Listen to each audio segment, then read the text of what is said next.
On this week's episode of Scaffolds, I talked to Dr. Kevin Rice from Virginia Tech about codling moth. Carrick talks stone fruit diseases, and Anna gives us our state of the state updates on degree day accumulation and trap captures. So today I'm here with Dr. Kevin Rice, who is the director and an entomologist at the Alson H. Smith Jr. Agricultural Research and Extension Center in Winchester, Virginia. He's affiliated with Virginia Tech. How's it going, Kevin? Pretty good. Getting towards the end of the season and see the light at the end of the tunnel right now. Yeah, we're in the same boat. I really wanted to talk to you about late season codling moth control and a little bit about what you're thinking for the future of codling moth control. So I think you guys have maybe even a couple more generations per year than we do up here in New York. So yeah, we typically average with a 2. Historically, there's been a solid 2, and then we also have that small percentage which is controlled by genetics more than the photoperiod of diapause initiation. A small percent of each generation goes to another generation, despite environmental cues.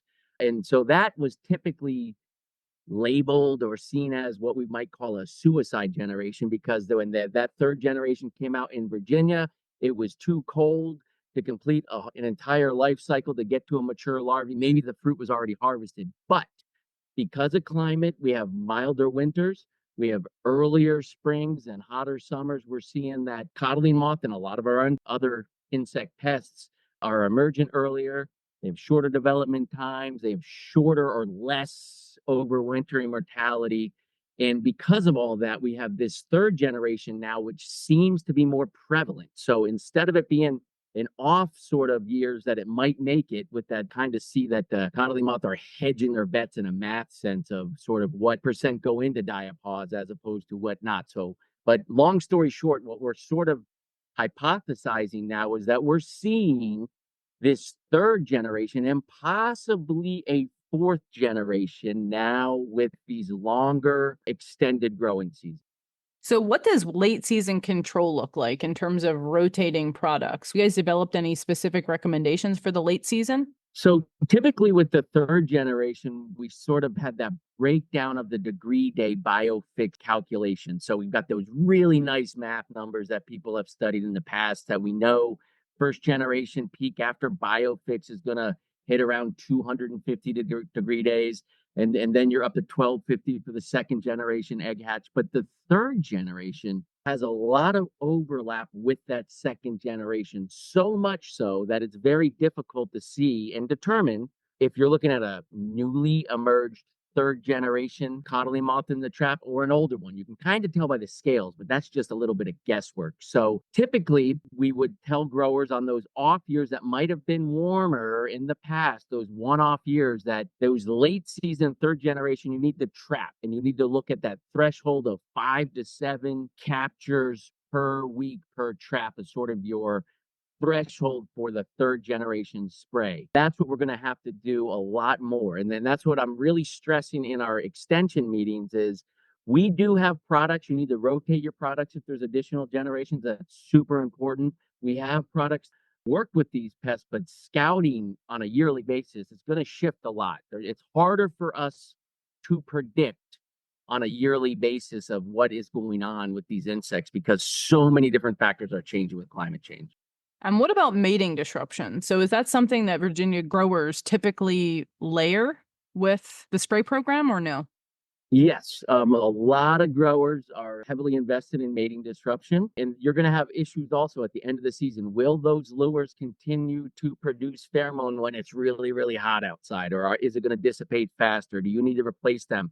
And additionally, if you have a third generation, it's sort of like, right, investment banking or exponential growth. So what about thinking about codling moth in the long run in terms of, this is really the major insect pest that everyone is concerned with. Do you think there's like a future in new products for this pest? And especially as more regulations come, what do you think is on the product outlook? I think we're at an interesting juncture right now when it comes to codling moth, because there have been a lot of those papers have, suggested, will we run out of modes of action for controlling insects? And we are having chemical restrictions, having resistance issues. It takes a lot longer to make a product with research and development, and it costs a lot more money to get those products registered. This is all data that you can look up. So that's concerning. We're going to have less available things in our toolkit. However, there are a few new, it just so happens, a few new products that are being launched right now that are registered, and one that will become registered in 2025, Linazolon. And we've done some industry trials at our AREC. It looks pretty strong as another tool in the toolkit. Then we have the biopesticide Spearlep, also looks pretty strong at controlling codling moth. There's some questions about rain fastness that we've experienced a drought for the last 2 years, so we weren't able to determine some of that. But after that, I don't foresee that chemical companies are going to be rolling out tons of new products. I think we'll be losing products faster than they're coming out, that's not a good scenario to be in. I'm not trying to be a fear monger. We have many modes of action and many chemicals that will work specifically for codling moth. We're just going to have to pay attention, make sure we're rotating and scouting. And again, that scouting, that message is just going to become much, much, much more important when it comes to the variables of climate change and these insects shifting and some of the different pest abundances and changes in phenology that we're going to observe. So for codling moth, you've worked with codling moth for a lot longer than I have. I mean, I just have started working with it in the lab in the past year. So I guess another question I have is, how different do you think codling moth populations are at sort of a meta population level and like in an orchard level scale in terms of pressure? Do you think that you can have traps at one place, let's say in the county, and it be predictive for the entire county? Or do you think that we really need to have traps at each location? I personally think that, and I'm basing this off my knowledge in Virginia, especially, which has a very, we have mountain regions, we have, coastal regions, and then we have flatter plain areas. But in Virginia, in the mountains, even where we are in Winchester, I strongly recommend local. And in fact, even the degree day models, I do push out a little notification saying we've accumulated this many degree days at our station. But what that means for a grower down the road, 10 miles, that's on a mountaintop versus down south, not in a mountaintop or a mountaintop, I don't know. There's no way for me to interpret that map. So we have seen a lot of the growers that have the ability are putting in their own local weather stations on their orchards so that they know exactly, because of this variation in a lot of the predictions. And they even, if they have orchards that are spaced out in the county or in really different locations, different habitats, different elevations, they're putting in additional weather stations. So I think it's very local, just like scouting. And what do you think about codling moth this year? Do you think there's been more pressure than usual? Do you think your trap captures have been tracking pretty much normal? I think up here we've seen a bit more than an average year, and maybe that has to do with the mild winter. Any thoughts on that? So I guess just as a snapshot, we do a lot of monitoring on station and throughout the state. And overall this year, I would say we are earlier. That's the most noticeable. Our biofix can look at Chris Berg's data. He has it for 20 years when these biofix occurred. It does seem like we're getting earlier by several weeks now, sort of as a standard. As far as pressure, I haven't seen too many reports of missed coddling moth, management. So I think right now, pressure, all things relatively equal, drought was the main problem this year, not so much insects. So I guess, yeah, the most obvious thing, not so much population dynamics difference, but an earlier emergence and that biofix. When they get that first flight, we're seeing that it's sort of the biofix, determining biofix comes a little more tricky, I think, because you have one moth might come out in the trap because it hit 80 degrees in March, and then there's no moth activity. And the definition of biofix is sustained flight. And of course, there's a whole bunch of different ways that people might interpret that, but I kind of see activity coming out, stopping before, and it's getting more difficult to definitively say, will this be the peak emergence? Because that window, and that also means they're possibly laying some eggs, and we're going to miss some of those that are mated and won't hit the peak break. There's a lot to be determined still, unfortunately. Yeah. So there's also been a lot of buzz, I think, along the eastern seaboard about trap captures for mating disruption not necessarily correlating with end of season damage. Do you have any thoughts on that? We've certainly seen it in our mating disruption trials where we may have a lot of captures, but then we go and look at infield damage and we don't actually have the damage to match the trap captures. Right. And I think that I'm hesitant to always use trap captures unless the math has been really worked out, which is unusual for most insects to determine population. It might just mean active and you need to go scout. That's really what it's telling you, especially with codling moths. So as far as population captures and trap captures being related to damage, yeah, I don't see it. The correlation between infield damage and trap captures, there's a disconnect there. Yes.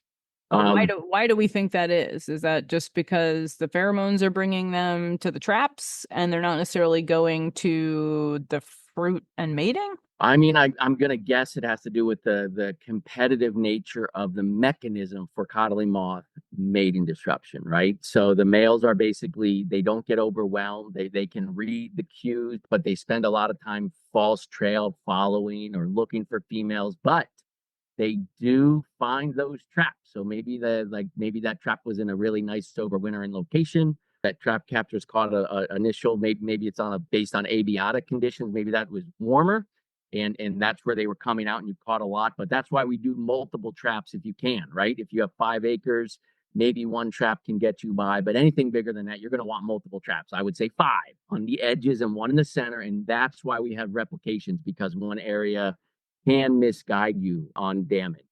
I always think it's fun to remind the growers of the difference between, say, oriental fruit moth and codling moth in terms of mechanism for mating disruption. So you just described competitive really well. So what's non-competitive? So it's really kind of cool that the mating disruption actually can express its way to individual species in different ways. And to state simply, with oriental fruit moth and some of the other species, instead of just the males being overloaded and confused with the mass amount of pheromones that they can't locate the specific female calling, because that's competitive. In non-competitive, their sensory receptors are overloaded. It might be a poor analogy, but if you ever have driven through a city that has a paper mill or something, and at first when you drive in, you're like, wow, the whole place smells like paper mill. But if you stop for dinner there and you've been there a few hours, you don't really smell it anymore. And I sort of think that that's the analogy of the mating disruption for the oriental fruit moth. They aren't going to be able to detect that pheromone because they're just kind of overloaded with the pheromone that is being emitted from the synthetics. Now, if they leave the orchard and they get cleaned out with clean air and they come back, they're ready to go to follow again. Yeah, that's my maybe basic explanation. Yeah, it's kind of like, if you have a dog and then you become paranoid that you can't smell the dog smell. So every person that walks through your door, you're like, hey, does my house smell like dog? Because Exactly. you're Right. so used Right. to smelling it Right. versus, it just being there's so many point sources that you're distracted. Right. Yeah, I think that, yep, that sums it up. Is there anything else that you want to chat about stuff going on in Virginia? Guess one of the interesting things to really hit home on climate change. When I arrived in Virginia, I did the typical. I've been here 2 years now, and I did the typical doing surveys. What's your main pest in different areas of the state? And really, there was a lot of damage that was being right. It's hard to identify damage. Like that's it. It might be a clue. Some damage you're like, yes, that's brown marmorated stink bug. I'm pretty sure. But there's a lot of damage that you can guess it's a piercing, sucking insect, but I'm not quite sure, maybe. And that's why you have to scout the field in addition to seeing some of the signs. And we had a lot of damage that was being, and we've seen this in extension meetings. If you show up some pictures, even entomologists that are like trained will have different, I think that's plum curculio, I think that's mullen bug, I think that's this with early season, maybe damage. But long story short, we were seeing a lot of damage that was a bit confusing. And we determined finally, a lot of help from our extension agents. Grace Monger was key in this. We determined that it was mullen bug. And what the story, we haven't seen mullen bug damage in Virginia in decades, as far as anyone can remember. And the best guess we have now, if you look at the IPM books, mullen bug is classified as an omnivore, mostly a beneficial insect that eats aphids, but it is an omnivore. And what we think is happening is it is waking up from diapause or overwintering earlier and earlier each year, and it goes to those early varieties. And when it's arriving there, there are no aphid populations. It would prefer to probably eat meat and protein, but those individuals are not there. So then it feeds on the buds and the developing fruit, basically. And that's why we're seeing mulling bug damage, because we think it's a decoupling of the predator and the prey and the whole system because of climate change and milder winters and warmer springs. Now, that's our best guess, but we do know it is mulling bug damage that we've seen, and now we know where to spray and how to spray to take care of it. That's kind of easy. We have that in the literature. But it wasn't a problem before. It hasn't been a problem in decades at the extent that it has been maybe the last 3 years in Virginia. It has become a very increasing damage across the board in our packing house. You see it. And that's what we think has happened. So now you really have to key in and monitor, not even monitor, you just need to monitor and spray if you're concerned about mullein bug, especially for some of those early season varieties. Wow, that's crazy because that's not even on my radar as a potential pest. But obviously they have Right. And it was British confusing. Columbia, so Yeah, and it was confusing because when you're looking for damage, it's not the first thing. It was a little bit rare, and it sort of mimics, at first it's a little pimple zit, but then it sort of changes as the fruit develops, and it looks more porky, more like a piercing damage of a carculio feeding. Pretty confusing, and ascertain what the actual problem was. But we think we figured it out. And again, we have tools. One spray of a sail will knock it out at the right time, but you need to be scouting your fields to know what time that is. So again, things are changing. Predictive models are changing of what active pests are going to be active in certain years, but we have tools to monitor and to manage these. But scouting is going to be very, very important of when that timing actually happens in your specific location. So is there a pheromone trap for those guys? The mullein bug? There is a pheromone trap, I believe. I got to check on that. I think you can use yellow sticky cards too, though. You can use there's a sticky trap. I think yeah. I forget there is a trap. I think it's yellow trap. Yeah. Okay, well, we'll definitely be on the lookout for that because that was not on my radar. But as things heat up and the years get weird from year to year, this might end up being a problem here as well if our sprays are not timed exactly right to capture them. Right. Well, Kevin, thanks so much for joining us, and it was great speaking with you. You too. Thanks. Okay, well, it's a balmy Thursday night, August 8th, 8:30. Just got finished spraying before the big rains. I'd never ask growers to do anything that I wouldn't be willing to do myself. All right. Well, one of the last weeks of scaffolds, something a little concerning has come up. About a week ago, about exactly a week ago, I was down in Memphis, Tennessee, coming back from the Bass Pro Pyramid in the elevator, and suddenly I was grabbed by the scruff of my collar by a colleague in a regulatory agency who told me they're going to cancel Mancozeb. I was surprised and shocked. Turns out they weren't wrong.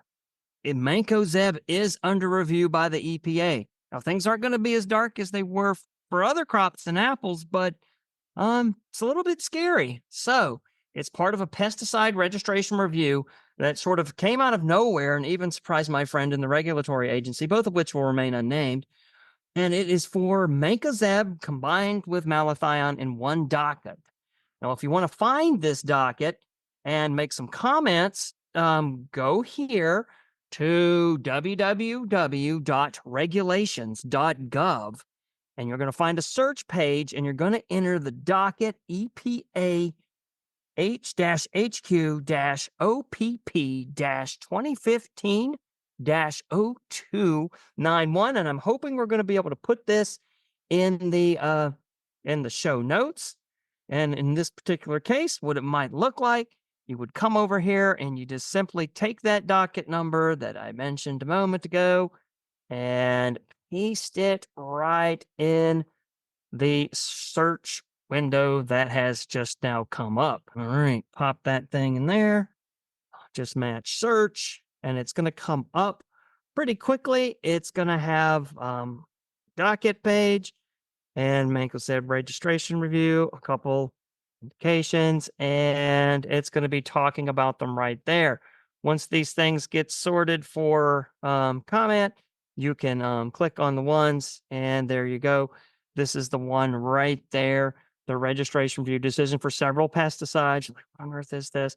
This is the one you want to do. The comments are due September 16th. You can take a look. You can actually post a comment. You just open the docket and it's going to talk to it. And it's both malathion and mancozeb are in the same case.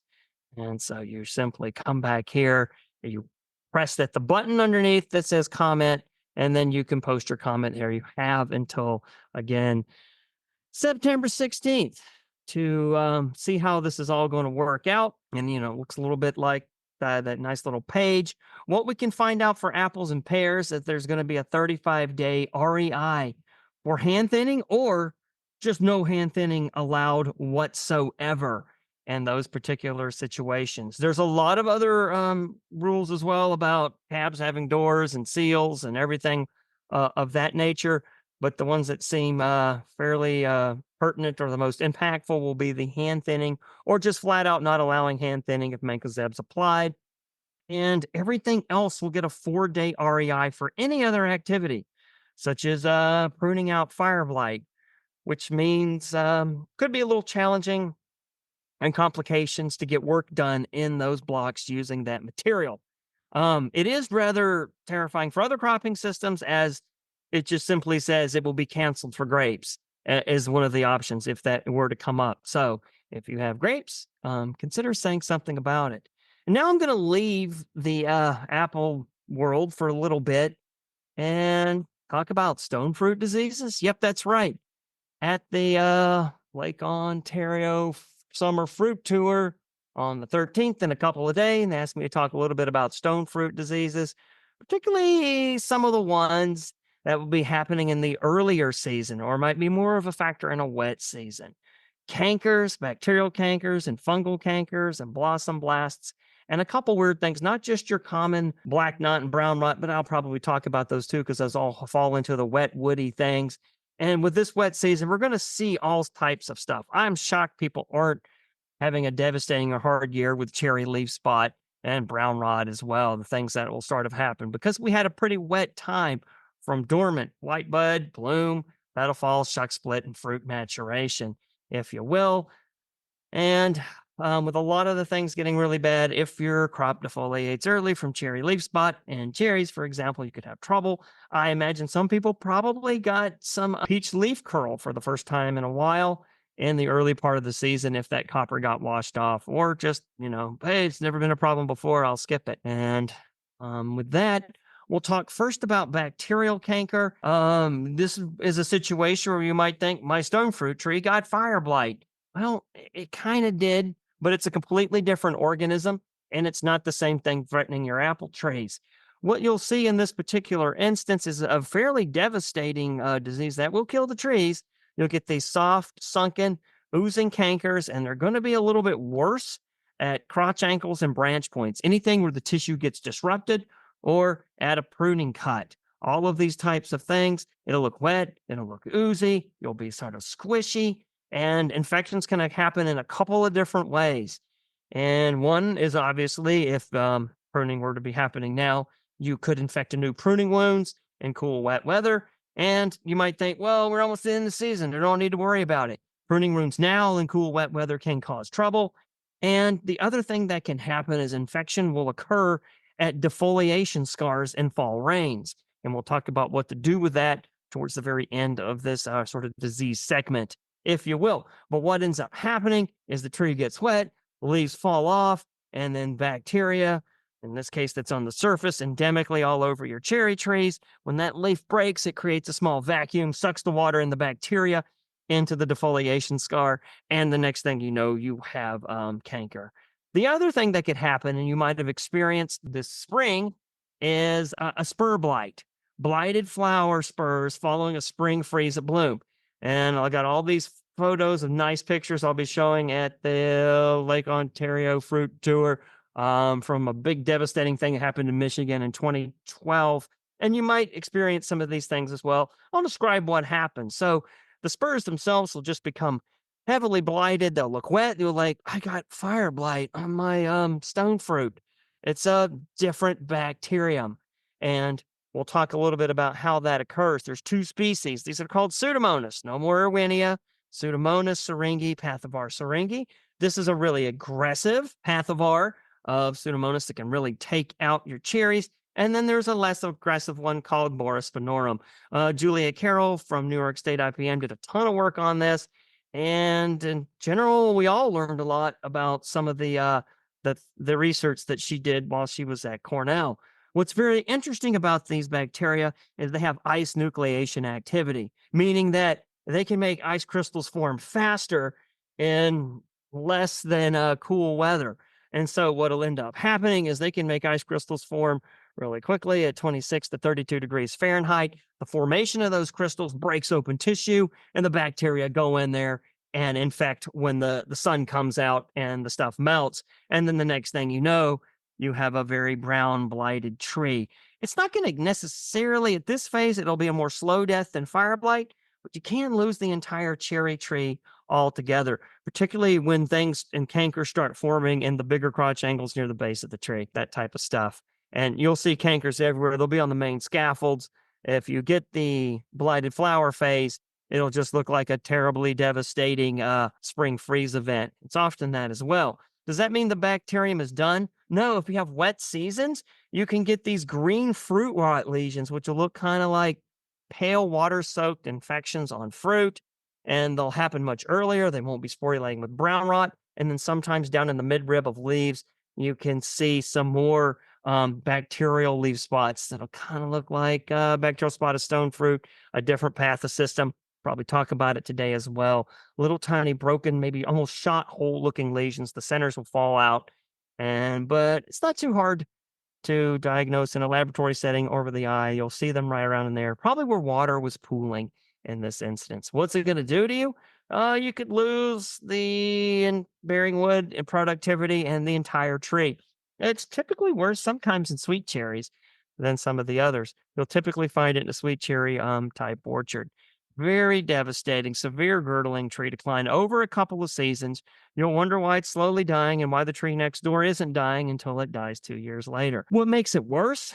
Winter, chemical, and physical injury. Everything, herbicides will all play a toll, pesticides, little insects, all of these things that serve to weaken the tree will just make the bacterial canker more devastating. How do you beat this thing? You can prune out the infective cankers. And here's the clinch to it. What you want to do, you always want to go cool, dry weather, not tomorrow where it's going to storm all the time from the tropical storm making its way up here, but another day, maybe a couple days after, if it gets into the low 70s and it's sunny outside, you're going to prune it. You want to leave a 6-inch pruning stub because this thing won't fly through the vascular tissue as fast as the fire blight bacterium. And you'll see sometimes it'll just go a little bit and then stop. And in that case, it doesn't get to the scaffold and it won't make a nasty scaffold. Canker. It'll stop a couple inches out from the main canker, and you can probably save your trees that way. The other thing to do, it seems like some of Julie's work suggests that the best time to get this, remember those defoliation and bud scars? You can beat down a lot of the bacteria in your orchard population by putting on copper at 20 and 80% leaf drop, particularly. And now don't wait for 80% if it's going to happen in the middle of a rainstorm. Go ahead and protect that at about that time. All right, what's next? Fungal cankers. Now we'll talk a little bit about these because you might see these as well. I'm like, well, how do I know if I got a fungal canker or something else?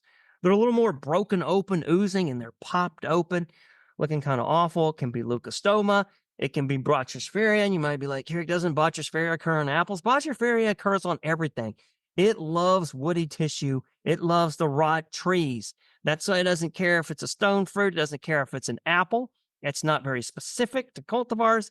It wants to rot damaged and broken wood, which is why it's a problem in winter injury in both stone fruit and apples. So sunken cankers, more crotch angles, anywhere where the tissue is the weakest and branch points is where this is going to take place. It can be wounding. It can even come in after an awful cherry canker if it wanted. Wounds. It's going for wounds, winter injury, physical injury, herbicide injury, chronic and sort of low-level accumulated herbicide injury. All those things can happen. These can be quite gross. The cankers can be quite broken. They're going to be a little more rampant and broken, and you'll be able to see little fruiting bodies that are about the size of large peppercorn mill type size things. They'll be breaking right through the bark and you could slice under them and take a peek. And they're all going to make gummosis. That's just the wound response of the peach tree or the cherry tree or the stone fruit tree.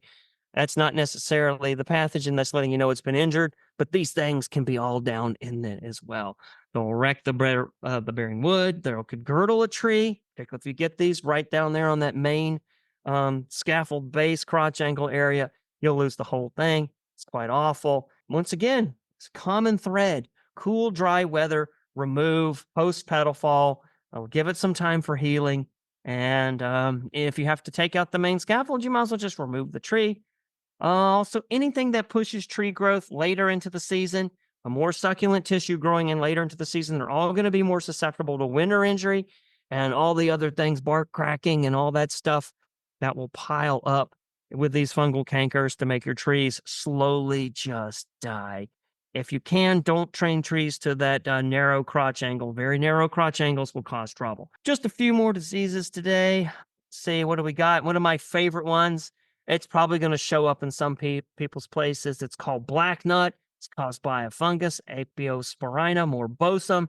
It looks awful. It makes these big, thick, hard galls that are sort of fungal stroma. That's just filled with spore-bearing structures. It's going to look like someone globbed up hardened tar on the shoots of your stone fruit tree. It doesn't matter which kind. They can get them at all. And around bud burst, the immature galls will start their infections, but it takes 2 seasons for the gall to mature. That's an opportunity for sort of management. They'll tear up the bearing wood. They'll just make a mess of the tree. Growth and productivity will be ruined. They're very easy to see in the winter. And if you ever see a gall on your scion material, don't plant it. That'd be the best way to get it into the place. Sometimes the galls are so numerous, you can't do anything about them whatsoever. Really big problem in ornamental where they're not really managed. If you can prune branches with the knots, just take them off site, put them somewhere out of the place. They won't get apples, so put them over there near the apples if you need to. Each gall needs 2 seasons to mature. They'll be sort of pale and brown and hard to see. Might look like a swelling on a shoot before they become fully mature, melanized, dark, and ready to give off spores. The best way to beat them is bud burst, about green tip, and all the way from white bud to shuck split. Once that baby fruit is starting to come out, that's the real big time to hit them with. And chlorothalonil is one of the best. If we lose that, well, things could get quite troublesome. The DMIs are one of the most effective materials. It's sort of in general what I recommend in sort of a management program with stone fruit. We're going to be into the dormant phase. You're in that copper for leaf coral, bacterial canker, bacterial spot, other things going into the white bud period. And in this particular instant, in general, I recommend the chlorothalonil 2 to 3 times. Why we have it, get it in there if you can. Put the iprodione or the roverol in there once. And then just try early on in the early season before shuck split. Try to get one single site material in there, a DMI or a QOI, like pristine, etc. You get a lot of latent infections during the white bud, the petal fall stage. You don't want that. And then as you get into fruit maturation, you can begin to move in with Cap-10 alternated with a lot of the single sites. So just hope you make it to the end. And those will get you through a lot of the problems with the next one. Cherry leaf spot, Blumariella.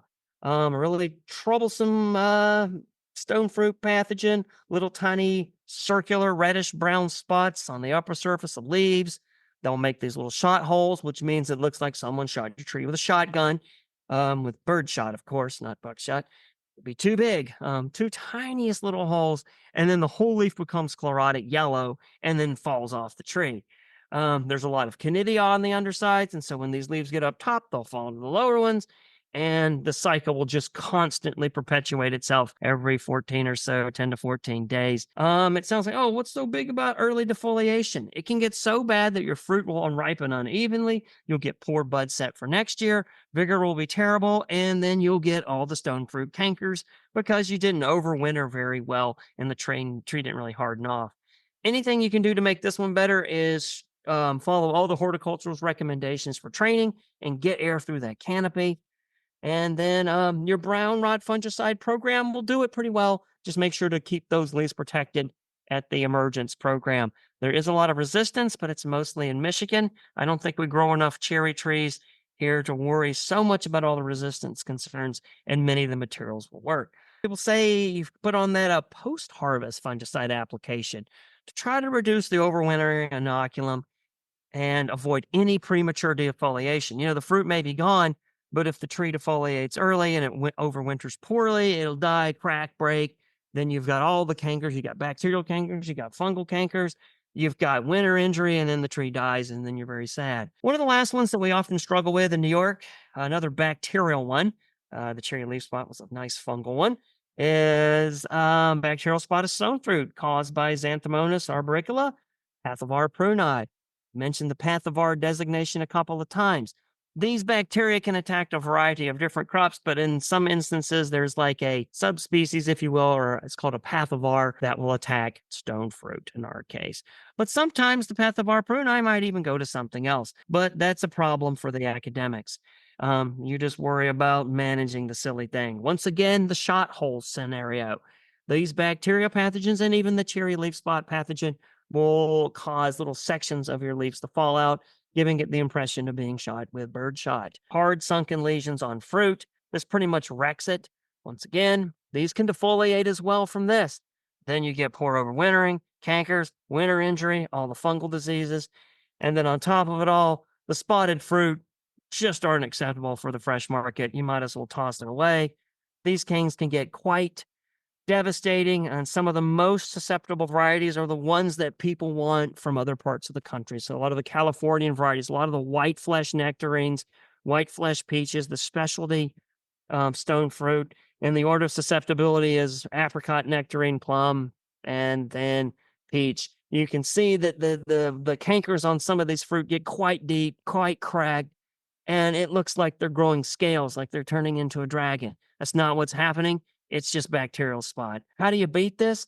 If you can avoid planting your stone fruit, particularly the white flesh ones, on sandy sites, is that even possible on Long Island? Probably not. Heavier soils are better because the little bits of sand will blow through the air, make micro cracks, and then it rains for inches and inches and days on the east coast of the United States, and then you get the bacterial canker.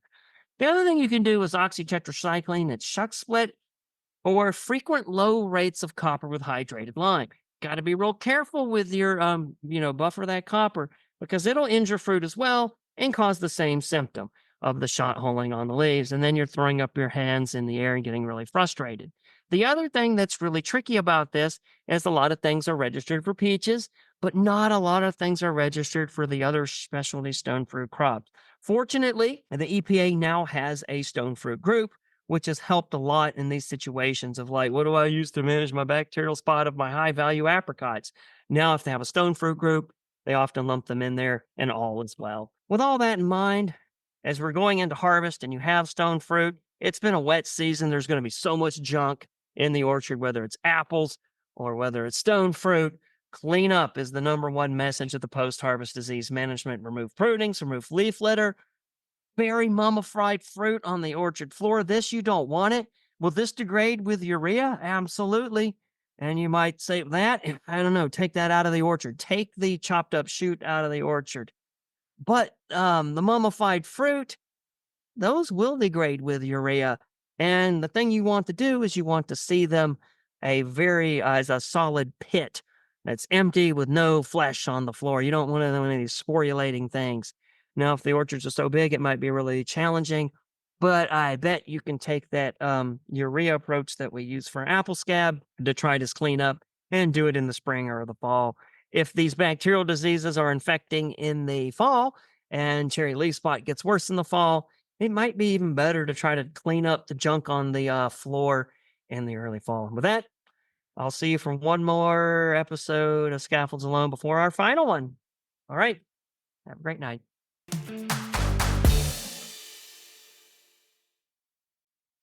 And now for the State of the State, your weekly roundup of phenology and degree day accumulations from the major fruit production regions of the state. As always, I am Anna Wallace with the New York State IPM program at Cornell, and the information I'll be sharing has been aggregated from the regional specialists and from my own observations. Taking a look at August so far, the first couple of weeks we've seen a lot of severe weather again, with more rain and storms. Over the month of July, Most places across the state had between 2 to 5 inches of rainfall, with the heaviest rainfall in the northeast part of the state, over 5 inches reported in the Champlain Valley. So far in August, we've already had 3 to 4 inches in most locations, with the heaviest rainfall primarily in Geneva and western New York, but heavy rainfall throughout the state. Over the month of July, we had between 2 to 5 inches across the state, with the heaviest rainfall primarily in the northeast part of the state, with over 5 inches recorded in the Champlain Valley. So far in the month of August, we have already had 3 to 4 inches in most locations. Some of the heaviest rainfall has been recorded in Geneva, but it has been distributed pretty well across most of the state. This rainfall has significant impacts for washing off pesticide residues, so it's important to be thinking about recovering and staying protected for late season pests, as well as sunburn if you are using those materials. We've also seen a little bit of cracking in fruit that is approaching harvest due to the significant rain. Unfortunately, more severe storms, including hail, was reported in some places in western New York over the weekend. This was reported in both Wayne and Orleans counties. We're still continuing to get reports, and so we'll learn more about the impact of those events very soon. Looking back at the past week, we had more moderate temperatures as compared to the hottest temperatures in most of the course of July. It was more moderate and rainy, with temperatures in the upper 70s and low 80s in most places. Rain from Tropical Storm Debbie ranged from 2 to 5 inches over the course of the week, with a lot of this on Friday. Geneva had 3 inches of rain recorded on Friday. The Hudson Valley Research Lab had more than 1 inch on Friday. And across the state, there was considerable rainfall, particularly in the east part of the state. Fortunately, the forecast is looking a lot better for this coming week. It is expected to continue to be more moderate and clear, with a good chance to recover after all of the rain. The next rainfall and storms in the forecast are not until this weekend. Looking at the long-term forecast, both the 6 to 10 and 8 to 14 day outlook on the NOAA Climate Prediction Center are looking at slightly above average temperatures and above average precipitation. And that trend is expected to continue for the rest of the month, continuing with warmer and wetter conditions than average. Looking at phenology across the state now, we are near or beginning harvest across the state. Estimates are about 7 to 10 days ahead of average, so be sure to be out looking at fruit sooner than you normally would. Coloring and sizing is going well. The last hand thinning is taking place. We have great, or probably more than we need, soil moisture at this time, so fruit size should be looking good. There's some summer pruning that's still happening, and reflective fabric being placed underneath rows for people that are working on that. The first maturity reports are being produced by the Regional Cornell Cooperative Extension Team, so be sure to be paying attention to those as they're reporting different varieties approaching harvest. In the Hudson Valley now, stone fruit is continuing to be picked, with peaches and plums at peak harvest or just past. The earliest apple varieties are picking now, including Pristine, Early Max, Ginger Gold, and early strains of Gala such as Wildfire. In the rest of the state, things are looking similar, maybe a week or more behind that. So things are approaching quickly and people are getting ready for harvest. Now looking at some upcoming pest events, apple maggot continues to be an insect of very much importance across the state. We are continuing to get trap captures where we're monitoring across the state, and in many locations, those populations are increasing, which is expected after the considerable amount of rainfall that we've had, especially after the hurricane or tropical storm rainfall that we had the past week.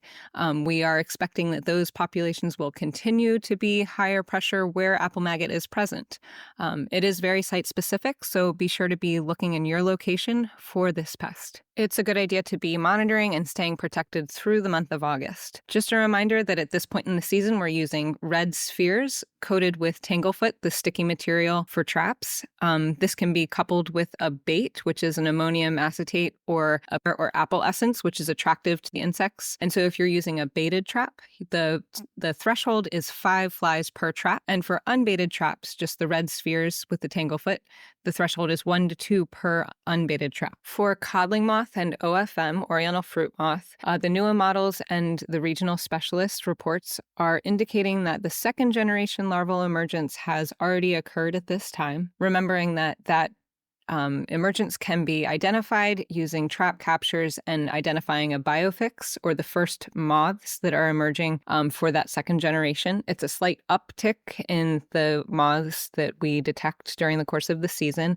It rarely goes all the way down to 0, so it can be a little bit tricky to pick out. And then you're targeting your first insecticide application at 200 to 250 degree days, base 50, after that first flight of the second generation. And then the second application should be timed 10 to 14 days later.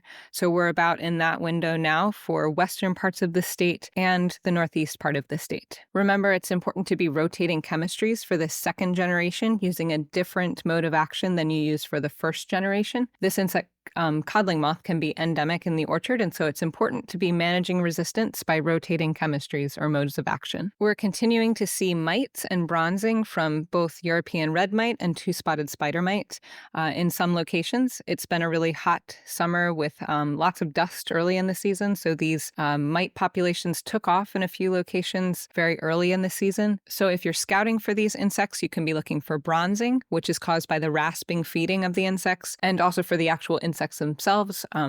These can be a lot easier to see if you have a hand lens or a 10x magnifier. Where we're scouting for woolly apple aphid, we continue to see some active colonies present in a lot of locations. Fortunately, they've been knocked down quite a bit by a variety of different management programs, and so we're seeing good control in a lot of locations. Where we do see them, they're typically moving out to the axils of leaves, and so they're hidden pretty well by the junction of the leaf to the stem, and they require really pulling apart the canopy to look for them really well. Stink bugs are something that we're getting more reports of and are increasing in our trap captures this week across the state. We've seen some damage on peaches in the form of cat facing and on apples, which are slight depressions in the fruit that if you cut through them very shallowly in the fruit, you will see sort of some corking underneath the skin. And so we're seeing a little bit of damage at this time, but it's overall less significant than it has been in the past in many locations.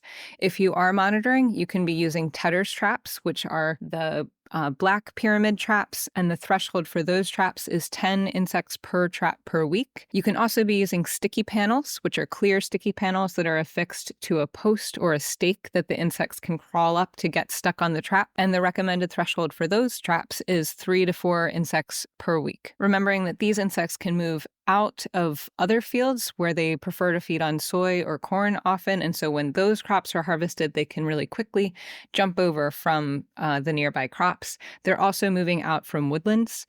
So a lot of research has shown that they can be very effectively managed by border sprays. And so that might be something that you should consider if you have stink bug damage on your or pressure on your farm. Turning now to some diseases, we are seeing more fruit rots, although not significant amounts of them in most locations, despite all of the rain that we've had. Bitter rot is one of the most significant rots we see, especially on thin skin varieties like Honeycrisp. You can be looking for a large circular lesion on fruits with concentric rings, and you can identify bitter rot by the orange fruiting bodies that typically emerge from those rots. Also, you can cut it in half and see a V shape, which is characteristic of that rot. We're seeing some blossom end rot in some places, and so that's something to be scouting for as well. Also, moldy core has been present in a few locations. Fruit with this damage and any damage is typically shows up in the fruit as red or ripening early, so it's easy to spot. These infections would have taken place just after petal fall, so there's not a lot that can be done now for this infection. Usually what happens is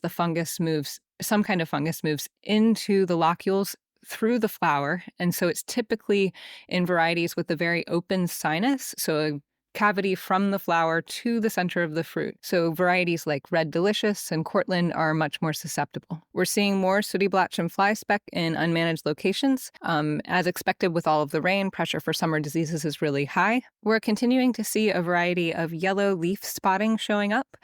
Either Marcinina, Glomerella, which are two fungal pathogens that can infect the tree, as well as necrotic leaf blotch, which is a physiological disorder that is related to zinc. So all of those three typically show up around this time. If you're interested in help with diagnosis, you should send pictures to your local extension agent, and we'll be happy to help you with that. We've also continued to get reports of declining trees in some locations. There are lots of reasons for decline to happen in orchards, and so we're trying to get a better handle on that. Dr. Jason Londo and his graduate student Kenneth are doing work to identify the causes of decline, and so we encourage you to submit a survey response to their survey so we can identify where decline is happening and help identify why it's happening across the state. The link to that survey will be available in the show notes. And now here are the current degree days of the major fruit-producing regions of the state. Throughout the season, we've been aligning this information with previous work done by Art and Yellow related to Macintosh phenology and degree day base 43 Fahrenheit. From January 1st to August 12th, the accumulated degree day base 43 was in Geneva, 3,027, Highland at the Hudson Valley Research Lab, 3,254, Clifton Park, 3,083, Peru, 2,717, Medina, an inland site, 2,944, Appleton North, a lake site, 2,783, Fairville, the Appleshed, an inland site, 2,892, and Williamson, a lake site, 2,946. As always, this table of degree day accumulation, rainfall, and upcoming pest events are available in the show notes. That's all for now, and good luck until next week.